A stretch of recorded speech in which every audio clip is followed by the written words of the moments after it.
여러분 안녕하세요. 서정표입니다. 나는 정치인이다. 이번 시간에는요. 대선 후보 못지않게 아주 바쁜 나날을 시간을 보내시는 분입니다. 오늘도 어렵게 시간을 내주셨는데 산불 피해 복구에 한창이신 이철우 경북도지사님 모셨습니다. 안녕하세요. 네, 반갑습니다. 많이 바쁘시죠? 산불이 보통 산불이 아니고 네. 초대형 산불. 그리고 우리나라 이제 산불 통계 내 가지고 역사적으로 전부 태운 면적 총 합이 네. 한 8만 헥타르 정도 태웠거든요. 네. 그런데 이번 산불로 경상북도 북부 지역만 10만 헥타르 태웠습니다. 그러니까 8만 헥타르가 역사적으로 70년 동안 가장 넓은 지역이었는데. 네. 네. 거의 하루 만에 네. 10만 헥타르가 탔으니까 네. 이것은 뭐 보통 산불이 아니고 산불에다 태풍이 보태주니까 이 기후 변화다. 네네. 이렇게 생각합니다. 예. 그 산불 피해와 관련된 내용은 좀 더 구체적으로 예, 잠시 예. 뒤에 여쭤보도록 하고 예. 이번 연휴 기간 내내 못 쉬셨다고 제가 들었습니다. 그만큼 현장을 누비신 것 같은데 그렇죠. 어떻게 보내셨어요? 연휴가 있는 게 이재민들도 많고 피해 복구 지역이 너무 넓기 때문에 네. 우리 도청 간부들은 매일 와서 체크하고 그보다 부족한 게 뭐냐. 그 산불 피해 복구 차원을 넘어서서 네. 재창조해야 된다. 그러니까 집이 한 4천 채 탔는데 네. 이것을 그냥 돈으로 지원해 주면은 집들 잘 안 짓는다고. 왜? 연세들이 높기 때문에. 그러면 안 그래도 소멸 지역인데 완전히 소멸할 거다. 그래서 이것을 마을을 새롭게 만드는 그런 일들을 해야 된다. 그래서 곳곳에 다니면서 대책을 마련하고 있습니다. 지금 말씀하신 재창조 수준의 개선 복구, 예, 예. 재창조 이게 그렇죠. 참 어려운 말이기도 하는데 어떤 그래서 느낌인지는 감이 오거든요. 좀 더 제가 설명을 해주실까요? 우리나라도 6.25 전쟁 이후에 복구가 네. 전 세계적으로 가장 빠르게 네. 이렇게 나라를 만들었거든요. 그래서 지금 산불 났는 지역도 전쟁 났다 생각하고 재창조 수준으로 가야 된다. 그래서 제가 한 100m 미만 산들은 마을 뒷산 있잖아요. 네. 그것들은 개간해서 써야 되는 거 아니냐. 우리나라 산지 면적이 나라 전체 국토의 63%인데 네. 소득은 한 1% 미만이에요. 산에서는 소득이 거의 없습니다. 그렇죠. 그래서 산에서 소득이 나도록 바라보는 산이 아니고 네. 돈 되는 산을 만들자. 그리고 또 우리 농촌 지역은 전부 연세가 많은 어른들이 계시는데 네. 이분들이 집을 임시 조립 주택 한 10평 정도 네. 지어주면 거기에 사는 거예요, 그죠? 근데 사는 날도 얼마 안 남았는데 집을 새롭게 지어서 어떻게 하느냐. 그래서 그분들을 설득을 해서 마을을 이동시켜서 좀 큰 마을로 만들고 네. 복지시설을 하고 문화시설도 하고 그래 놓으면 그분이 돌아가시면 도시에 있는 실버 어른들이 와서 살 거 아니냐. 자연스럽게 인구 유입이 되겠네요. 그렇지. 그런 제도로 가야 된다. 그렇게 연구를 많이 하고 있습니다. 예, 재창조 수준의 개선이다라는 예, 예. 말씀을 들었을 때, 아, 이거 되게 신선하다. 예. 그러니까 그러려면은 뭐 예를 들면 그 산불 피해 지역을 리조트로 만든다던가 이 스마트팜으로 그렇지, 만든다던가 스마트팜. 해가지고 계속 어떤 그래서 고용도 사람이- 창출되면서 돈벌이가 되는 그렇지. 곳으로 만든다는 결국은 거잖아요. 이제 돈벌이가 돼야지 사람들이 올 거 아니냐. 네. 그래서 그렇게 만드는데 지금 우리나라 산지 보존법이 굉장히 까다롭습니다. 강합니다 또. 네. 그래서 이번 특별법을 만들어 달라. 국회에 특별법을 제안해 놨거든요. 우원식 의장한테 건의를 하셨나요? 그 우원식 의장도 하고 여야 간에 지금 법안을 내고 있습니다. 그래서 특별위원회도 만들고 네. 다행히도 제가 대통령 경선 후보로 나와서 네. 산불 제거를 어떻게 하겠다 이렇게 강조를 많이 했더니 그 여야 국회의원들이 많이 알아들었더라고요. 그래서 특별법 만드는데 굉장히 좀 쉽게 이해를 시켰습니다. 그래서 특별법을 만들어서 산지 보존 해제 권한을 우리 시도지사, 그 시장 군수한테 넘겨달라. 그래서 도지사한테 넘기고 시장 군수한테 넘겨주면은 그 지역을 좀 개발해서 쓰겠다. 네. 물론 산사태도 방지하고 그렇게 하겠다는 것을 냈는데 굉장히 긍정적으로 받아들이고 있어요. 이번에 대선 후보로 출마하시면서 오히려 일거양득. 그러니까 뭐 후보로도 뛰시면서 또 산불 피해 관련해 가지고 특례법 관련해서도 그다음에 지방 소멸 네. 균형 발전 그래도 알리는 계기가 이런 데 됐네요. 대해서 제가 많이 이야기를 했거든요. 네. 그래 했더니 그 국민들께서도 좀 이해도가 높아졌지만은 특히 여야 국회의원들이 네. 산불에 대해서 많은 이해도를 높였고 네. 우리나라는 산불이 나면은 그냥 복구만 하는데 나무를 심고 다시 산을 뭐 발전시킨다는데 그런 식으로 하면은 세월이 오래 가고 얼마나 걸립니까? 그러면 아까 말씀하신 우리 재창조 수준으로까지 하려면 재창조 수준에 가면은 한 3년 내지 5년 만에 할 수 3년이요. 있죠. 그런데 산을 복구하려면 30년 걸립니다. 예. 산에 나무 심어가지고 제대로 역할을 하려면 네네. 이번에 우리 영덕 같은 곳은 송이밭이 많이 탔는데 예, 제가 그거 예. 질문하려고 했습니다. 아까 피해 지역이 10만 헥타르. 10만 근데 보니까 헥타르. 서울의 1.5배더라고요. 서울이 1.5배. 근데- 서울이 6만 헥타 정도 되거든요. 그러니까 또 이번에 그 경북 지역에서 피해가 컸던 이유가 소나무가 많아가지고 예. 적동이 많아서 보니까 경북 소나무 숲 면적이 45만 7천 헥타르. 예, 예. 가히 압도적입니다. 예. 왜 이렇게 소나무가 많은 거예요, 경북에? 소나무를 지역민들이 좋아하는 것도 있지만 네. 소나무가 다른 지역보다 좀 잘 자라기 때문에 아. 소나무가 다른 지역보다 많습니다. 그래서 소나무 많은데 소나무가 또 불이 나면 잘 타요. 그렇죠.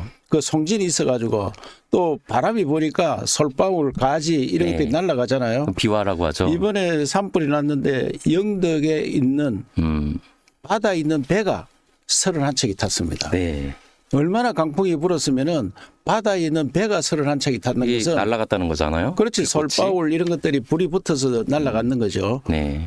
불폭탄이 되어 갔는데 이거는 다른 나라에도 있을 수 없는 일이었습니다. 네네. 다른 나라에 산에 불 났는데 배가 불탔다.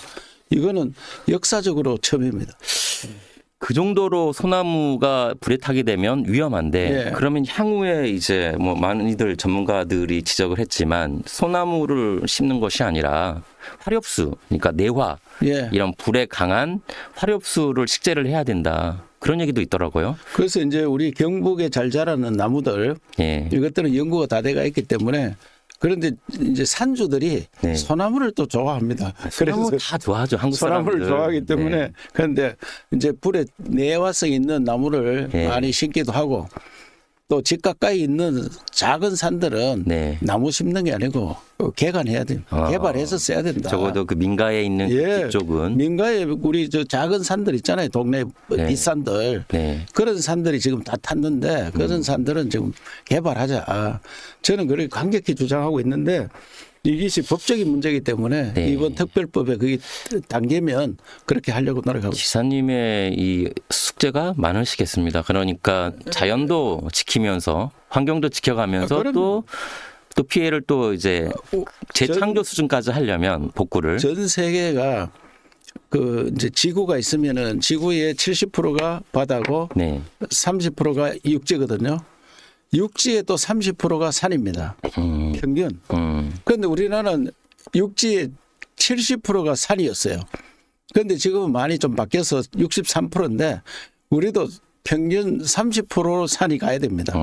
그래야지 우리는 국토가 안 그래도 적은데 적은 땅에서 산이 이렇게 많으니까 산이 돈이 안 되잖아요. 돈 되는 산으로 바꾸자. 이게 제 모토입니다.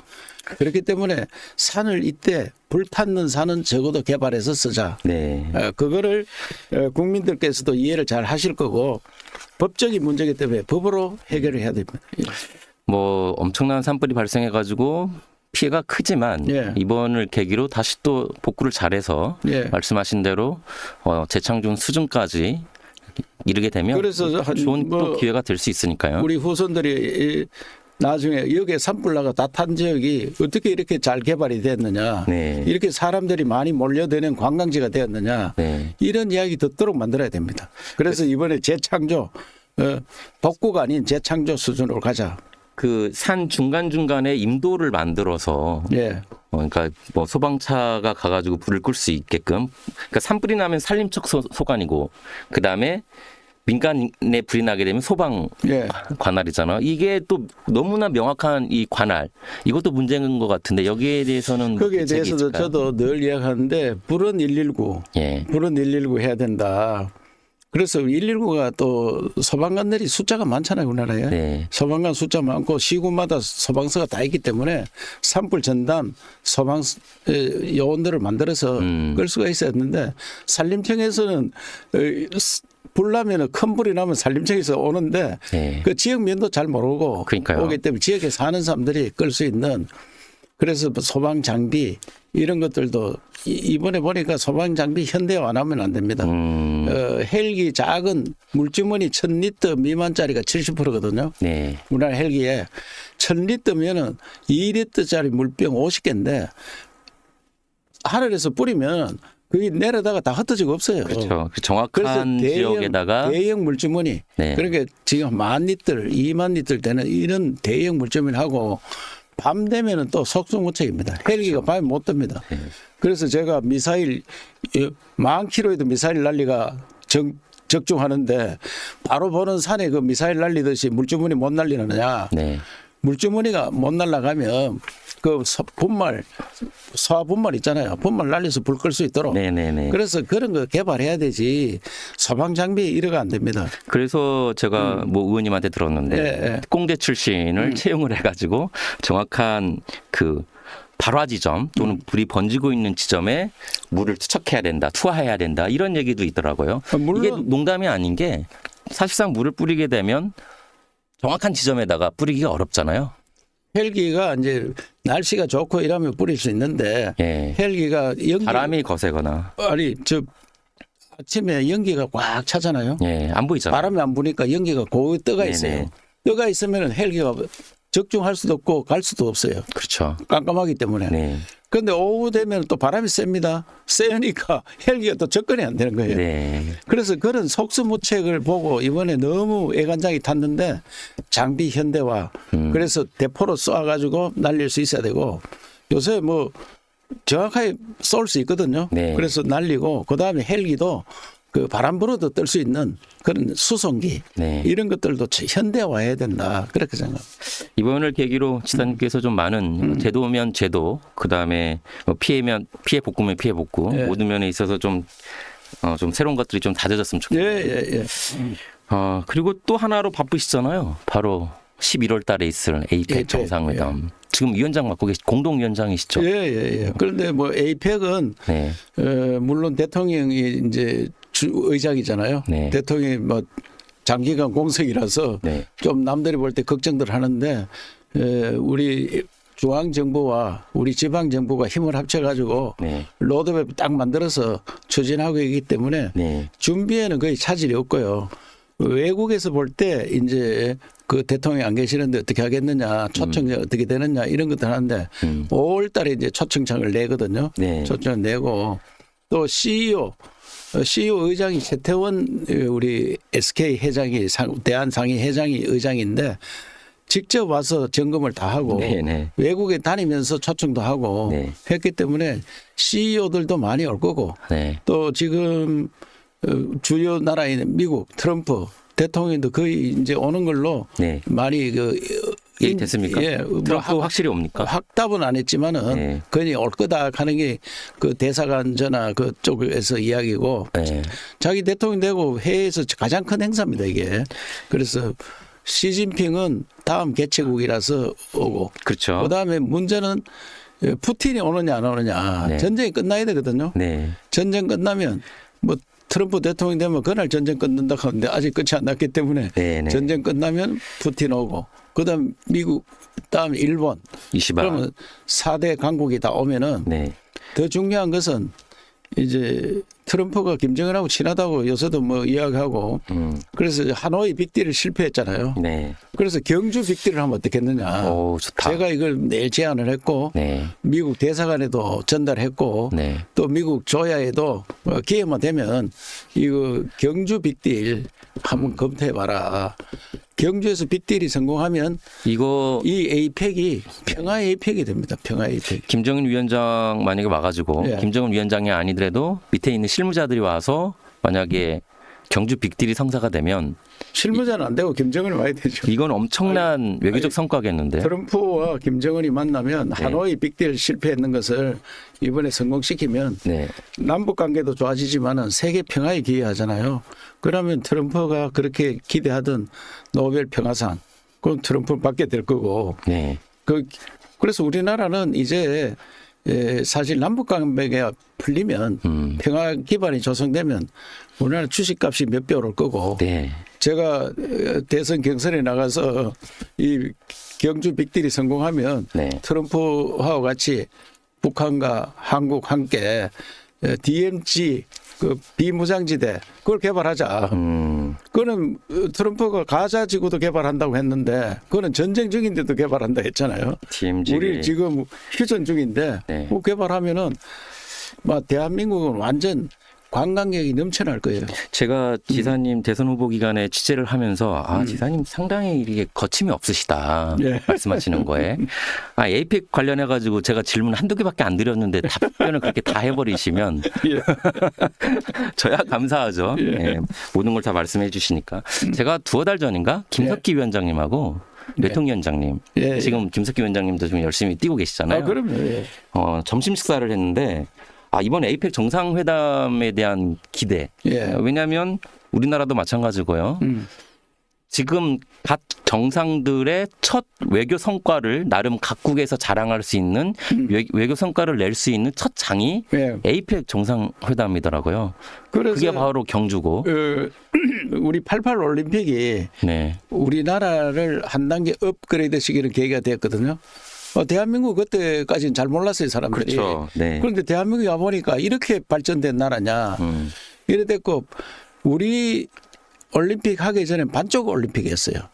LA도 그렇고, 모스크바도 그렇고. 네. 80년, 84년 다들 반쪽 올림픽이었는데, 우리한테 와서 전 세계 다 참여하는 그런 올림픽이 되었거든요. 지금도 에이펙도 푸틴이 세 차례 거듭 참석을 안 했어요. 그러고 많은 수상 대표자들이 정상들이 안 왔기 때문에 네. 이번에 전부 다 참석하면은 21개 나라인데 21개 나라가 다 참석하면은 정상적인 정상회의가 되는 그래서 에이펙이 중요한 계기가 될 것이다. 네. 88 올림픽이 우리나라 중진국으로 도약하는 그래서 우리가 그전까지 개발도상국이었는데 개발도상국을 뛰어넘는 계기가 되었으면 이번 에이펙을 계기로 우리가 이제 선진국 반열에 들었잖아요. 네. 선진국을 확실히 인정하는 확실한 선진국 또는 초인류 대한민국으로 가는 그런 또 한 번의 한 기표를 단계 마련하는 건. 도약하는 계기가 될 거다. 네. 그런 생각. 지금 대선 때문에 사실 에이펙 정상회담이 많은 국민들한테 살짝 약간 뒷전에도 밀린 감이 없잖아 있는데 그 실무적인 거에 있어서는 어느 것보다 지금 빠르게 그리고 더 중요하게 지금 진행이 되고 있거든요. 그리고 또 이번에 필요하다면 추경하는데 네. 지난번 민주당에서는 우리가 박정호 의원님도 만나셨잖아요. 정액 요청을 했더니 네. 그것을 그때 감액 예산하는 바람에 딱 깎였잖아요. 네. 그런데 이번에는 민주당이 더 나서서 정액을 잘 하려고 노력하더라고요. 그래 추경 때 정액도 바닥을 하고. 이재명 지금 대표께서도 후보님도 뭐 당연히 외교적 성과를 기대하겠죠. 왜냐하면 그렇지 자기가 당선되면 자기 거 된다 이런 생각하니까 그렇죠. 민주당에서 네, 뭐 중요하니까. 아주 더 과거보다는 훨씬 더 적극적이더라고요. 네. 만약에 대선이 끝나고 네. 혹시 지사님께서 직접 미국에 가가지고 푸틴 대통령 또는 관계자들 만나서 트럼프 트럼프 대통령 만나가지고 꼭 참석해달라 이렇게 요청할 수도 있겠네요. 안 그래도 조지아주에 무슨 행사가 있다 하는데 네. 우리 조지아주 자매회를 추진하고 있거든요. 네. 하면은 계기가 되면 트럼프 온다면 조지아주에 달려가서 네. 트럼프한테 친서를 전달해야 되죠. 초청.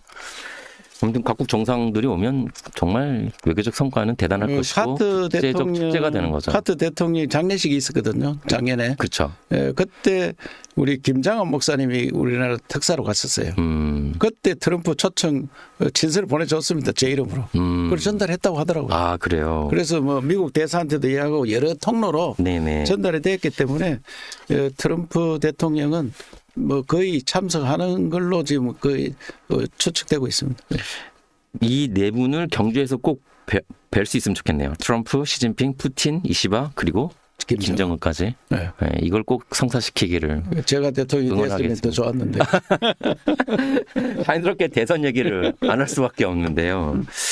아 정말 핫했어요.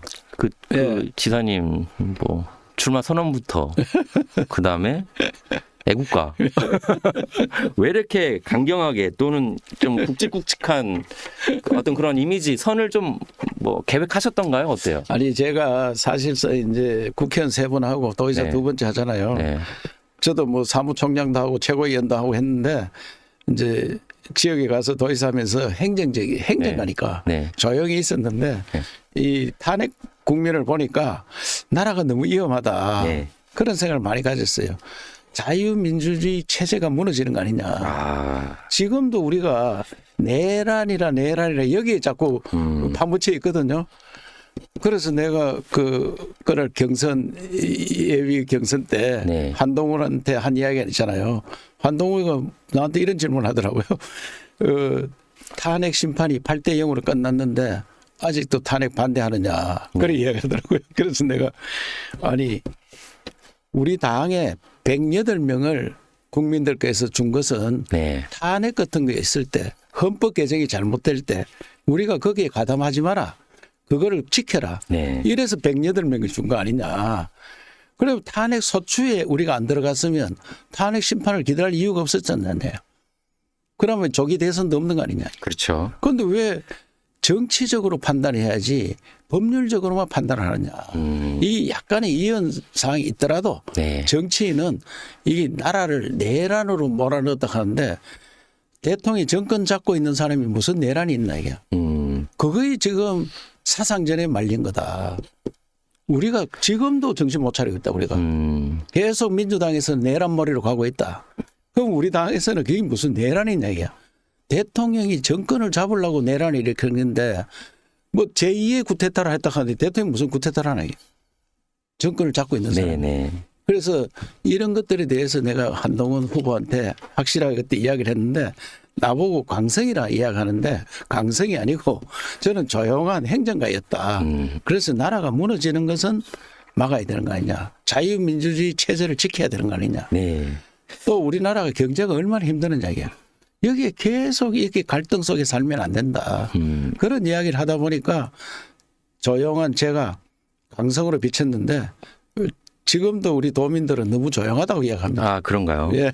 그러면 카메라에 비춰진 모습만 강성인가요? 너무 조용한 사람이다. 그러면 그 시점이 언제예요? 아 자유민주주의가 붕괴되고 있고 민주당에 의한 입법 폭거가 도를 넘어서고 아니 있다. 탄핵을 뭐 20몇 번 하고 네. 수사 검사를 탄핵한다가 있을 수 없잖아요. 네. 지금도 담당 재판관을 탄핵하겠다 이 이야기. 네.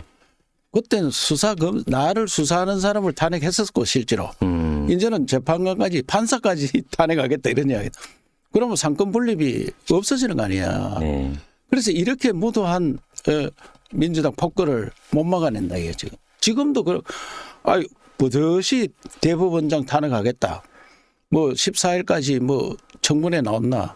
또 무슨 이야기하는 거 보면은 있을 수 없는 일을 하고 있는 거예요 지금. 그런데 그거를 우리 당이나 국민들께서 저래도 되느냐. 이걸 과연 알고 있는지. 법에 의해서 재판하는 사람을 탄핵하면은 누가 재판하게? 네. 그러면 상권 분립은 왜 있느냐 이게. 그럼 지금 자유민주주의 체제가 붕괴되고 있는 거에 대한 어떤 우려, 걱정 막아야 되겠다. 자유민주주의, 법치주의가 완전히 붕괴되는 거죠 지금. 네. 어느 판사가 내가 임계점에 다다랐다. 그럼 이렇게 정말 나라가 걱정돼서 출마 선언을 하셨고 그래서 내 마음속에 있는 걸 이렇게 끌어내다 보니까 나도 모르게 과격해졌고 하지만 과격 안 하죠. 아니, 과격이라기보다 있는 그대로 있는 그대로 네. 이게 또렷한 어떤 존재감을 좀 보여. 제가 뭐 처음부터 과격한 사람 아니니까 아무리 과격해도 네. 과격할 수가 없어요. 부드러운 사람입니까? 예. 아니, 부드럽고 원칙론자이기 때문에 네. 제가 뭐 욕을 마음대로 합니까? 그런 일은 없거든요. 그럼 지금 TK 민심은 어떤가요? 이 상황을 바라보는 것 먼저 얘기해 주시고 그다음에 후보들을 바라보는 관점도 저는 좀 많이 다를 것 같거든요. 옛날과 일단 어떤가요? 지금 상황은? TK가 이제 우리나라 자유우파의 성지잖아 사실. 그렇죠. 자유우파의 성지고 그래서 제가 자유우파의 종갓집 종손이라 이야기했는데 네. 성지인데 매우 걱정들 하고 있죠. 이 나라가 어떻게 될 거냐. 나라가 너무 한쪽 방향으로 가는 거 아니냐. 이런 네. 걱정을 많이 하고 있는데 그래서 이제 그 걱정은 이재명 대표가 이렇게 하는 거에 대한 아니 걱정인가요? 이재명 대표 입장 민주당 하는 거 보면은 너무 폭거잖아 사실. 대법원장도 탄핵 감독하고 그 전에 탄핵을 뭐 한 30번 했고 네. 지금 경제가 이래 어려운데 경제부총리를 탄핵한다 해서 뭐 있을 수 없는 일 아니에요 사실. 지금 서민들은요 전부 점포 임대입니다. 지금 가보면은 네. 소상공인들이 죽을 마십니다. 그 중소기업들 죽을 마시고요.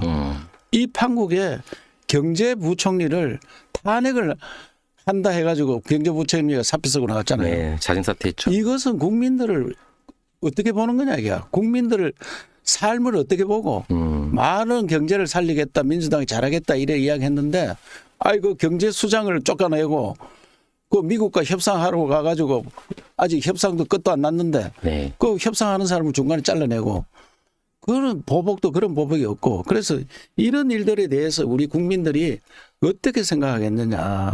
그런데 나는 이것이 제대로 국민들에 알려지고 있느냐 지금 그런 걱정을 하고 있는 겁니다. 나라 경제를 생각하고 네. 국민을 생각하는 게 아니고 우리 당에 해가 된다. 우리 당에 대해서 저 친구가 있으면 안 되겠다. 무조건 탄핵하는 거예요. 탄핵. 그리고 경제부총리가 지금 얼마나 중요한 자리인데 그것도 대통령 권한 대행에 또 대행이 될 사람을 그냥 하루아침에 그것도 야심한 밤에 회의를 열어가지고 탄핵 본회의 말씀하시는 본회의를 거죠? 하고 네. 있었잖아요. 하고 있으니까 다급하니까 자기가 사표를 냈는 거 아니에요. 밤 11시가 뭐 10시 50분인가. 네. 그래서 이런 일이 벌어지고 있는데 그걸 누구를 위해서 탄핵을 했느냐. 누구를 위해서. 지금 그 민주당의 이런 뭐 말씀하신 대로 일방적인 이런 상황에 대해서 국민의힘은 지금 지사님께서 몸담고 계신 국민의힘은 잘 대처를 하고 있나요? 옛날에 거꾸로 됐으면요. 네. 본회의장 선거회가 회의가 안 되죠. 그렇죠. 본회의장 선거회가 회의가 안 그래서 선진화법이 나온 거 아닙니까? 선진화법이 있어도 네. 점거하면 또 끝이에요. 네. 그거는 법률 문제는 다음 문제고 점거해서 국회의장을 딱 감싸 안고 있으면 진행이 안 되도록 하고 뭐 이런 일들이 있으면 국민들이 알게 되거든요. 그렇죠. 그런데 우리가 너무 순수하게 그냥 선진화법을 민주당 같은 법 안 지킵니다. 지금 그러면 민주당 국민의힘 지도부의 대응은 약간 좀 아쉬운 부분이 있다. 이런. 국민들에게 알릴 수 있어야 되는데 네. 내가 볼 때 부총리가 탄핵을 당하기 직전에 사표 냈다 하는 거를 네. 우리 국민이 몇 프로나 알고 있는지 많이들 모르실 수 있다. 그거를 알려야 되죠. 이렇게 위험한 일을 하고 있습니다. 위험한 일을 하고 있다고 알려야 되는데 네. 매우 안타깝습니다. 조용히 넘어가니까 국민들께서 아무 일 없는 줄 알고 있는데 그런데 그러면은- 경제수장이 잘리고 나가면은 외국에서 볼 때 어떻게 하겠어요? 오늘 누군가 그렇게 이야기했대. 외국에서 경제수장 부총리 잘랐는 것에 대해서 설명하기가 너무 힘든다 이야. 그 한국은 왜 그러느냐 이야. 왜 경제부총리를 잘라냈느냐 이야. 그러면 의원님들이 장외 집회라도 하면서까지 이렇게 좀 알릴 필요는 있었겠다. 알려야 돼. 국민들한테 알려야 되죠. 아, 지도부가 좀 순진했다. 너무 순진하지. 그거는 네. 검판사 출신들이 앞장서가 있으니까. 지사님께서 만약에 이런 지사님께서 중앙정치에 지금 몸담고 계셨다면 더 세게 하셨겠네요. 저는 착한 사람이지만 네. 그래도 국민을 알릴 수 있는 방법은 동원했을 거다. 네. 이거는 경제부총리를 이렇게 경제가 어려운데 어떻게 자르느냐. 마이너스 성장했거든 지난달에. 네, 그렇죠. 지난 분기에 우리 마이너스 성장했어요. 그런데 마이너스 성장에 경제부총리 역할을 더 할 수 있도록 힘을 주는 게 국회의 역할인데 거기에서 잘라내도록 만들었으니까. 지금 국민의힘에서는 그러니까 지도부가 이렇게 좀 더 강경하게 대처하지 못하는 그 저변에 아무래도 지금 대선이 있고 최종 후보 단일화 문제에 있어서 약간 신경 쓸 부분이 대선은 있어가지고 그런 걸 국민들한테 잘 알려주는 게 대선이 덕이지. 그럼 자연스럽게 단일화 얘기를 좀 해보겠습니다. 예. 일단 최종 후보 예측하셨습니까? 김문수 후보, 된다고 다 예측했죠. 지사님도요? 예. 나는 경쟁하면서 김문수로 끝났구나. 김문수가 김덕수락 하고 뭐 이러니까. 그 김문수 전 장관 후보가 최종 후보가 될 거라고 생각하신 그 밑바닥에는 한덕수 단일화로 가야 된다고 하는 민심이 깔려 있기 때문에 그렇죠. 작용한 건가요? 국회의원들도 그렇게 많이 생각했고. 예. 그리고 또 김문수가 꽃꽃 장수다, 꽃꽃 문수다 이래가지고 국민들한테 특히 우리 자유우파한테 인기가 올라가 있었거든요. 맞습니다. 그렇기 때문에 그 또 삶의 궤적이 네. 그 자기를 희생하며 살아왔잖아요, 그분이. 네. 어, 청렴하게. 아니 솔직히 이재명 후보하고 갖다 대면은 뭐 초등학생과 대학생 차이죠. 네. 김문수의 한 일과 이재명의 한 일 따지면. 아, 그런가요? 아이고 경기지사 할 때 성남시장 했고 네. 그 노동판에 들어가서 중학생, 고등학생도 아니고 초등학생인가요? 초등학생, 대학생 차이라고 보죠. 아, 근데 그런가요? 엄청난 차이인데. 그 노동운동 그때 한참 나라가 그 뭐 독재 뭐 하고 할 때 네. 민주화 운동에 나서서 몸바쳐서 일했는 거 아닙니까 사실.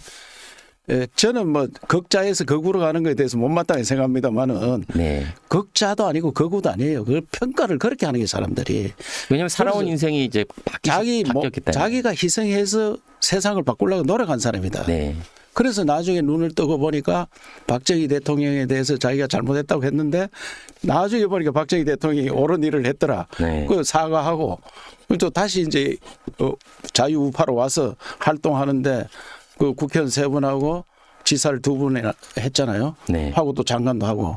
그래서 역할을 충분히 하고 또 자기 욕심 없이 살았고 국가를 위해서 헌신해 왔다. 그래서 충분한 자격이 있는 사람이다. 그렇게 생각하고 있습니다. 저는.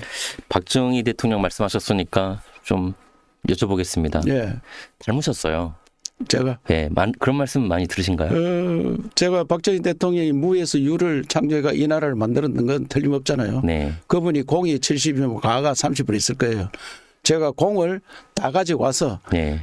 또 새로운 60년 먹거리를 만들어야 된다. 그래서 앞으로의. 지난 대선 때 새로운 새로운 박정희가 되겠다 이래 네. 했는데 진짜 박정희 대통령이 잘한 일들에 대해서는 우리나라뿐만 아니고 전 세계에서도 존경합니다. 그분의 역할에 대해서는. 네.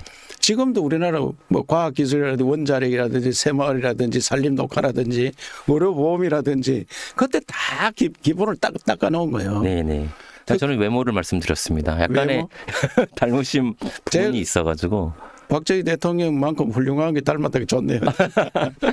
네, 그럼 다시 그 김문수 단일화 얘기를 네. 넘어가서 지금 상황이 되게 안타까우시겠어요, 그러면? 지금 삐걱거리고 있잖아요, 단일화. 그래서 우리 당의 전략이 없다고 봅니다, 저는.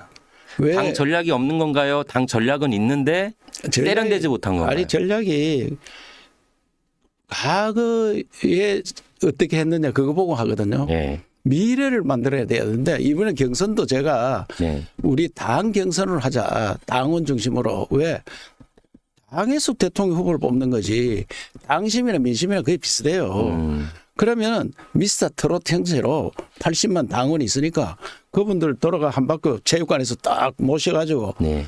그래 하면은 한 6, 7명이 나가서 하다 보면 어디 가서 한 명 지우고 또 어디 한 명 지우고 그랬으면은 그 우리 당에 감동을 주는 경선이 되었을 거고 네. 감동을 주는 거는 신인 가수가 돼야지 감동이 오잖아요. 그렇죠. 이름 나온 기성 가수 오면 감동이 없어요. 전혀 새로운 그래도 사람. 저 같은 인물이 됐으면 감동이 될 거다. 그때 주장을 했고 만약에 한덕수 총리를 끌어들이려고 하면 후보가 결정되고 난 다음에 하면은 단일화 어렵다. 후보 결정되기 전에 적어도 2강 할 때 그때 합의를 봐서 세 사람이 경선을 해라. 한덕수 후보가 미리 초장부터 들어서 경선하는 게 제일 좋았고 이게 하려면 왜 실기를 했을까요? 실기한 건가요? 아니면 그 세 명이 하는 삼자 구도 우리 당에서 당의 일부 의원들이 가서 출마하라고 이야기하고 했는 것 같은데 그래 하려면 초장부터 우리 당 경선에 들어와라. 그래 하는 게 원칙이고 그래 안 됐더라면 뭐 일이 있어가지고 미국 관계 뭐 등등 이런 것 때문에 그랬을 것 같은데 좀 늦게 그때 5월 1일인가만 뒀잖아요. 그럼 우리 경선을 조금 2강 경선을 하루 이틀 연기하더라도 같이 하자. 그러면 세 사람이 해가지고 그 사람 한 사람 뽑았으면 아무 이설이 없는데 제가 그때 그걸 주장을 했거든요. 네. 2강 갔을 때 한덕수 도락해서 세 사람이 해라 지금이라도. 당 지도부에 건의하셨나요? 예, 그렇죠. 그렇게 해야 되지. 네. 내가 언론에서 나가서도 발표도 하고 그렇게 해야 된다. 만약에 누군가는 후보가 됐다. 김문수가 됐다. 양보가 잘 쉽지 않다. 네. 그 왜냐하면 밑에 딸린 식구들이 나가면 된다는데 이재명은 지금 뭐 파기 한송됐고 무조건 저 사람은 이미 흠집 많이 나서 지금은 여론조사가 저래 나오지만 네. 가서 막상 붙으면 저 사람은 표 없습니다. 중도표 다 날라갑니다. 또 다음 대선 한번 더 해야 됩니다. 이런 이야기 하면은 이긴다. 이런 이야기 나오면은 내가 후보 됐더라도 자꾸 망설여지는 거예요. 내가 대통령이 되는데 네. 그러면 지금은 최종 후보까지 됐는데 단일화 하라니까 저 무소속하고 나하고 저 등록해가 하자 그러면 등록해가 지금 김문수가 내가 그저께 만났는데 네, 어떤 얘기 나누셨나요? 아니 저는 너무 답답했어요. 왜 대통령 후보가 오면은 국회의원 수십 명 그다음에 구름 간중 네. 이래 와가지고 분위기를 띄워야 되잖아요. 초라하게 왔더라고요. 그래서 제가 형님 이게 보기에 너무 안 좋다. 네. 근데 그분의 또 그 특징이잖아요. 그분의. 아무리 그래도 그 보기에 너무 안 좋다. 네. 이것은 거미 한양 아니냐. 고향에 왔으니까. 대통령 후보 되고 처음 왔잖아요. 네. 거미 한양인데 거미 한양이 상당히 이렇게 초라했다. 초라해 보인다. 그래서 당에서 국회의원들 못 가게 한다 이야. 그러면은 단판을 새로 지었어요. 올라가가 단일화를 언제까지 하겠다. 네. 안 그러면 내가 다닐 때까지는 후보 할 때까지는 같이 다니고 네. 단일화 날짜를 딱딱 정해가 하든지 그게 김문수 후보가 지금까지 살아온 게 뭐 욕심 없이 살았고 자기 희생한 삶이 아니냐. 그렇기 때문에 문수답게 그렇게 결론을 내리는 게 좋겠다. 이렇게 네. 권유를 했어요.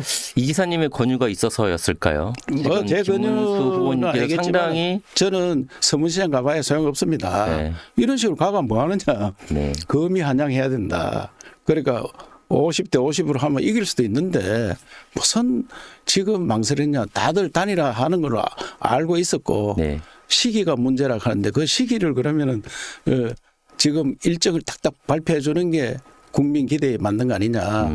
그래서 제가 볼 때는 김문수의 장점이 많은데 그게 오히려 다 묻힌다 지금. 그렇잖아요. 그 묻히게 하는 이유 중에 하나가 당 지도부의 어떤 전략 부재라고 말씀하신 거죠. 본인 것도 다 묻히는 거예요. 본인도 이제 홍보할 수도 없는 거예요. 자꾸 위에서 자꾸 단일화 하라 이러니까 네. 그에 그 휘말리가 있으니까 그 와가지고 김문수가 어떤 사람이다 뭐 홍보를 하고 이래야 되는데 변명하기 바쁘고. 일단 예. 좀 더 구체적으로 이 말씀을 나눠볼까요? 그 당 지도부에서 당무 우선권보다 최고위의 의결권, 그러니까 의총에서 결정하는 게 더 우선이다. 이런 식으로 하는 거에 대해서 김문수 후보가 상당히 불쾌하다. 나를 끌어내리려고 하고 있다. 이렇게 말씀하셨거든요. 지난번에 홍준표 대통령 후보할 때 제가 사무총장 했잖아요. 네. 그때 당무 우선권 적용했어요. 저 사람들 당을 버리고 간 사람들 그 탄핵 찬성파들 받으면 안 된다. 이래가 난리가 난 거예요. 그럼 홍준표 대통령 후보는 받아야 된다. 네. 그래서 당에서는 반대하고 그리고 사무총장이 당무 우선권이 있더라고 딱 찾아보니까 그래서 대통령 후보가 결정한 거다. 네. 그래서 다 받았으면 제가. 그런데 지금 지도부는 아니다. 당원 당규를 능가하는 당무 우선권은 없다. 이런 식으로 나오고 있거든요. 그래서 이런 어떤 갈등이 당무 우선권이란 네. 그 의결권을 앞서는 게 아니고 네. 당무 우선이기 때문에 의결권도- 후보가 네. 결정하면 그 의결을 해줘야 된다 이 말입니다. 지금 그렇게 안 하고 있잖아요. 그래서 그게 이제 그리 해석을 자꾸 그래 하니까 그런데 예. 제가 볼 때는 일단은 후보 뽑았으면은 후보가 하자는 대로 일단 하고 그래서 그다음에 단일화는 또 후보가 약속을 했거든요. 단일화 네. 한다. 또 후보가 솔직히 단일화 한다고 김덕수라 해가지고 표를 많이 받았는 건 사실이잖아요. 맞습니다. 그래서 국민한테 편안함을 또 당원들한테 편안함을 주기 위해서는 그 단일화 일정을 잡아야 됩니다. 잡고 그다음에 당 후보가 됐으니까 후보의 권한도 줘야 되고. 그 김문수 후보가 최종 후보가 되는 데에는 단일화에 대해서 다른 후보들에 비해서 좀 더 열려 있었고 좀 적극적이었고 그래가지고 이제 민심과 표심이 간 건데 그것도 같지만은 그냥 붙어도 이기긴 이겼을 거예요. 내가 볼 때는. 네, 그 당시 그러니까요. 분위기 봤을 그러니까 때. 그래서 이 질문을 드린 이유가 네. 최종 후보가 됐으니까 한 하루 이틀 정도 후보에 대한 예우를 좀 했어야 돼. 했어야 되는데 그 과정 없이 바로 단일화해라. 이러니까 당에서는 일정이 있으니까 네. 7일까지 정해져야지 뭐 공보물도 만들고 네. 이런 게 있으니까 자기들은 그 일정을 만들어 놓은 거고 그래서 전략이 없다 내가 볼 때. 좀 그러면 후보를 좀 일찍 뽑아야지. 김문수 후보 입장에서는 당이 이런 식으로 며칠 7일, 9일 날짜를 특정해 가지고 해야 된다, 만나야 된다. 어제 또 최근에 또 집에 가가지고 압박 아닌 압박 이런 것들이 김문수 후보를 좀 더 자극하는 요소로 작용하지 않을까요? 그건 어떻게 김문수 보십니까? 후보는 마음은 많이 상해가 있었어요. 제가 볼 때. 왜냐하면 3일 날 됐는데 예. 6일까지 단일화를 해라 네. 하니까 시간이 말이 안 되잖아요. 그런데 3일이면 당선됐을 그 시점이거든요, 바로. 그렇게 그날 후보 저녁에 됐을 때. 만나가지고 그러니까요. 그런 이야기를 듣고 그래서 이제 일정을 제시한 것 같은데 일정에 대해서 서로 논의를 하고 토론을 했어야 되는데 네. 제가 볼 때는 그에 대해서 마음이 상했고 또 사무총장을 지명했는데 네. 안 해주는데 대해 마음이 상했고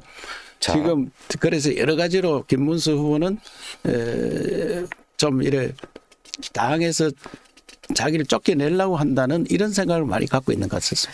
지금 저는 지사님께서 정치적 그 식견이 워낙 깊다고 알고 있기 때문에 지금 11일까지 얼마 안 남았어요. 11일까지. 여론조사 하루만 하면 됩니다. 여론조사는 명분이지 않습니까? 여론조사는 명분이지 그 여론조사가 김문수 후보를 설득하는 어떤 뭐랄까요 수단이라고 해야 되나요? 명분으로 작용해야지 그게 김문수 후보의 마음을 움직이는. 김문수 후보가 주도권을 쥐었기 때문에 예. 지금 우리 당에 하는 그 50대 50 있잖아요. 네네. 당은 50, 그 민심 50, 당심 50, 민심 50 그렇게 받고 하면은 김문수 형이 꼭 굳이 김문수 후보가 굳이 반대할 이유는 없는 거죠. 알겠습니다. 11일까지든 어찌됐든 간에 그 전에 네. 단일화는 이루어질 것으로 한 이틀만 하면 되기 때문에. 알겠습니다. 좀 상황을 지켜보도록 하고요. 그럼 나머지 뭐 이제 그 지사님을 포함해 가지고 경선에 함께 하셨던 분들 뭐 나경원 전 대표 예. 그다음에 한동훈, 안철수 이런 분들과도 계속 지사님께서 만나서 의견을 구하겠다. 물론 뭐 이미 지사님한테는 의견을 구했지 않습니까? 예. 그래가지고 좀 지금 강경하게 나가시는 것 같긴 한데 다른 후보님들의 어떤 도움이랄까요? 이분들의 역할이 있다면, 그러니까 나경원, 안철수, 한동훈, 한 배를 탔는 사람이 네, 죽자 사자 같이 가야 되지. 누가 어떻고 누가 어떻고 그럼 지금 죽자 사자 같이 가도 될똥말똥인데 네, 그건 말이 안 된다 생각합니다. 말이 안 된다. 다 함께 가야 됩니다. 어찌됐든 간에 도와줘야 되는데. 흑묘 백묘론 있잖아요. 그럼 지금 다 열심히 돕고 계십니까? 지사님께서 보시기에. 선거 전에 들어가면 도울 수밖에 없습니다. 알겠습니다. 왜냐하면 거기서 배신자 되면은 네, 그 살아남기 어렵습니다. 네. 당이란 물이 당자입니다. 또, 물이. 예. 네, 또 한 분이 계시잖아요. 이준석 개혁신당 후보. 예. 이분도 지금 계속 손을 내밀고 있어요. 지금 국민의힘에서 같이 예. 하자. 예. 한독수 후보도 마찬가지고요. 이준석 후보에 대해서는 어떻게 평가를 하시고 이번 대선에 어떤 역할을 할 거라고 보시나요? 본인이 이야기했잖아요. 자기는 그 당연한 절대 없다. 빅텐트 넣지 마라. 네. 안 들어올 겁니다. 근데 또 이제 선거라고 하는 것이 음. 막상 하다 보면 또 변수로 작용할 수도 있는 아니, 것이고. 자기는 안 들어올 다 거예요. 생물이기 때문에. 어차피 존재감을 나타내야 되고. 그럼 끝까지 안 주네요. 예. 제가 볼 땐 그렇습니다. 어, 그 와봐야 자기가 역할도 별로 없고 네. 그 뭐 자기 표가 온다고 따라오는 것도 아니고. 네네네. 그래서 내가 이준석이라고 해도 안 들어올 거예요. 자기는 아직 9구만리 1000만리가 있는데 네. 중간에 철수하고 나면은 우리가 존재감이 없어지는 거예요. 네, 우리가 흔히 얘기하는 이제 몸집 불리기 그래요? 이번 대선을 통해서 할 거라고 보시는군요. 그래가 성공한 정치인인데 알겠습니다. 저희가 항상 드리는 질문이 있습니다. 저희 유튜브에 나오시면 공식적으로 드리는 질문이에요. 그게 뭐냐면 이철우 지사님에게 정치란 무엇인지 짤막하게 듣는 시간이 있습니다. 정치란 무엇입니까? 저는 정치할 때 솔직한 심정은 네. 못 모르고 들어갔습니다. 저는 못 모르고 국회의원 출마해라 들어갔는데 해보니까 이 정말 어려운 일이다. 어려운 일이다. 말은 국민을 위해서 한다고 하지만 네. 정말 국민을 위해서 하기 힘든 일이고 그래서 저는 정치를 하면서 늘 느끼는 거는 내 근본을 버려서는 안 된다. 언제든지 똑같은 이야기를 할 수 있어야 된다. 똑같은 이야기를 할 수 있어야 된다. 그래가 제가 사드 같은 거 우리 지역에 설치할 때 다 네. 반대하는데 저는 찬성했습니다. 네. 왜? 이것은 나라를 위한 일인데 내가 나중에 끝나도 똑같은 소리를 할 수 있어야 된다. 그때는 그렇고 지금은 이렇다. 그거 안 된다. 그래서 정치는 국민을 바라보고 한다고 많이 이야기하지만 그 자기 정심을 가지고 똑같은 마음으로 정심을 갖고 행동하는 거다 이렇게 생각합니다. 정심, 예. 고든 마음이라는 고든, 뜻인가요? 예, 정심, 그리고 고든 마음을 가지고. 초심인가요? 초심은 좀 다르더라고. 초심은 좀 바뀔 수 몰랐기 때문에. 아니 좀 초질관 약간 네. 그런 느낌으로 그렇지. 말씀을 하신 것 같아요. 저는 한결 같아야 된다. 초심보다 바른 마음을 가지고 네. 행동하는 거다. 바른 마음. 그래서 저 사람을 만나면은 적어도 나를 속이진 안 하겠지. 네. 거짓말 안 하겠지. 이런 건 있어야 됩니다. 그래서 오늘 꼭 드리고 싶은 말은 네. 산불 났는 지역이 너무 피해가 큰데 네. 관광을 안 옵니다. 관광을. 그거 여쭤봐야 되겠다. 그래서 그러면 제가 네. 이 관광 와주는 게 도와주는 거다. 그게 기부행위다. 그 발걸음이 우리를 도와주는 응원의 소리다. 네. 발걸음이 응원의 소리다. 응원. 그러면- 그렇기 때문에 우리 지역에 특히 안동, 의성, 청송, 영양, 영덕 네. 이 다 관광지입니다. 관광지. 이 지역에서 국민들께서 좀 많이 와주시기를 바라고 거기에 식당, 먹을거리 이런 것들은 불 안 탔습니다. 네. 그러고 불탄 이재민들은 누를 끼치느냐, 피해가 되지 않느냐, 우리 가서 먹고 놀아도 되느냐, 걱정을 할 수 많이 있죠. 먹고 놀고 관광 오는 것이 기부행위다.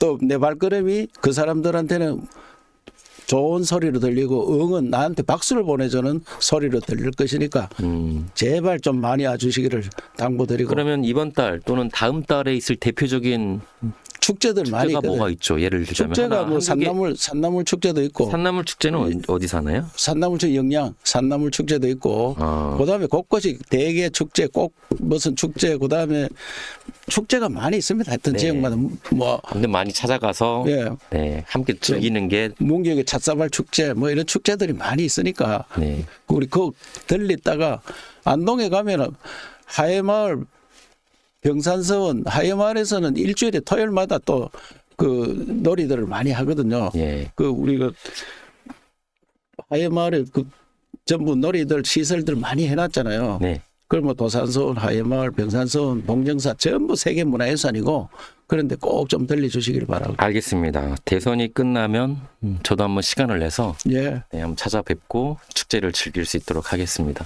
오늘 정말 바쁘신데 나와주셨습니다. 바른 마음을 갖고 바르게 행동하도록 도와주시기 바랍니다. 정심, 저도 새겨 듣겠습니다. 오늘 귀하신 정심정행. 네네 정심정행 오늘 귀하신 발걸음 해주셔서 감사드리고 또 허심탄회하게 깊숙한 얘기까지 해주셔가지고 더 감사드립니다. 오늘 여기서 마치도록 하겠습니다. 예, 감사합니다. 감사합니다. 예. 네.